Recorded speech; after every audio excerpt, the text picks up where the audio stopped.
The shadow in the window.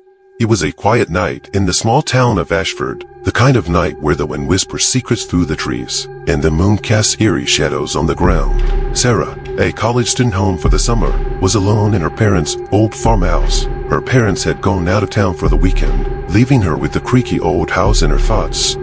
Around midnight, Sarah decided to call it a night. She turned off the TV, locked the doors, and headed upstairs to her room. The house was filled with the usual nighttime sounds, creaks and groans of old wood settling, the distant hoot of an owl, and the rustle of leaves outside her window.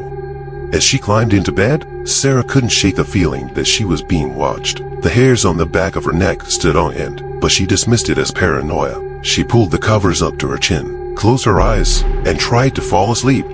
But sleep wouldn't come. After what felt like hours of tossing and turning, she opened her eyes and glanced at the window. Her breath caught in her throat. There, just outside the window, was a dark figure. It was tall and completely motionless, silhouetted against the faint moonlight. Sarah's heart raced as she stared at the figure, trying to make sense of what she was seeing. Was it a person? A trick of the light?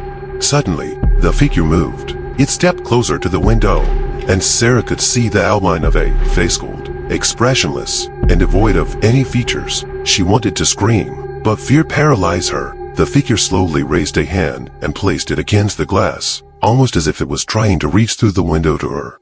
In a panic, Sarah threw off the covers and bolted out of her room, running downstairs to the living room. She grabbed her phone and called the police, her hands trembling as she tried to explain what she had seen. The dispatcher assured her that officers were on their way and told her to stay on the line. Minutes felt like hours as Sarah crouched in the corner of the living room, phone pressed to her ear, waiting for the police to arrive. She could still feel that icy presence watching her, but she didn't dare look back upstairs.